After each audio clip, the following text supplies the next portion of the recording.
সংস্কার কমিশন গঠনের পর প্রায় 4.5 মাস ধরে রাজনৈতিক দল ও নাগরিক সমাজের দেয়া মতামতের আলোকে জনপ্রশাসন ও বিচার বিভাগ সংস্কার কমিশনের সদস্যরা বুধবার রাষ্ট্রীয় অতিথি ভবন যমুনায় তাদের প্রতিবেদন হস্তান্তর করেন প্রধান উপদেষ্টার কাছে।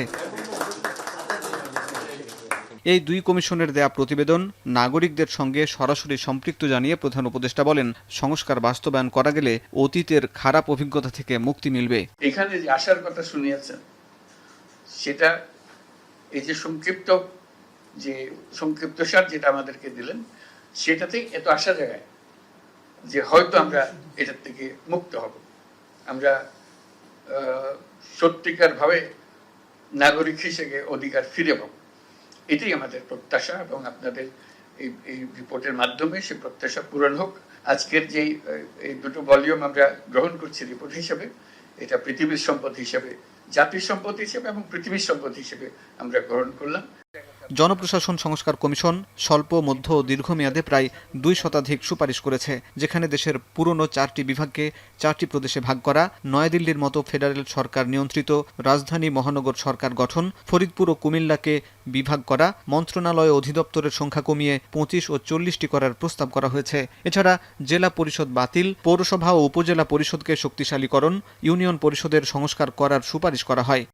26টি ক্যাডার সার্ভিসকে আলাদা করে 12টি প্রধান পাবলিক সার্ভিস গঠনেরও প্রস্তাব করা হয়েছে। অন্যদিকে পরীক্ষার মাধ্যমে উপসচিব পদে নিয়োগের ব্যবস্থা রাখার কথা বলা হয়েছে। এক্ষেত্রে প্রশাসন ক্যাডার থেকে 50% এবং অন্যান্য ক্যাডার ও নন ক্যাডার থেকে বাকি 50% পূরণের সুপারিশ করা হয়েছে, যা আগে ছিল 75 ও 25 হারে। এছাড়া উপসচিবদের গাড়ি ক্রয়ে ঋণ সুবিধা বাতিল, 15 বছর পর চাকরি থেকে অবসর নেয়ার অনুমতির সুপারিশও করা হয়েছে সংস্কার কমিশনের প্রতিবেদনে।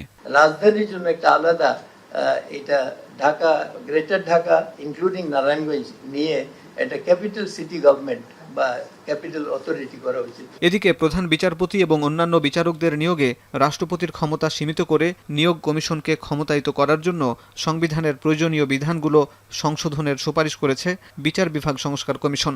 বিচার বিভাগের স্বাধীনতা ও নিরপেক্ষতা নিশ্চিতে স্থায়ী অ্যাটর্নি সার্ভিস, স্বতন্ত্র তদন্ত সংস্থা, বিভাগীয় শহরে হাইকোর্ট ডিভিশনের স্থায়ী বেঞ্চ, জেলা আদালতকে সম্প্রসারিত করে উপজেলা পর্যায়ে এবং আদালত অঙ্গন দলীয়করণ মুক্ত রাখতে একগুচ্ছ সুপারিশ করে এই কমিশন। মানুষের দোরগোড়ায় যদি আদালত ব্যবস্থাকে আমরা না পৌঁছাতে পারি, তাহলে বিচার বিভাগ কার্যকর হবে, তার সেবাটা দিতে পারবে। সংস্কার কমিশনের প্রস্তাবে রাজনৈতিক দলগুলোর ঐকমত্যের ভিত্তিতে জুলাই চার্টার করা হবে।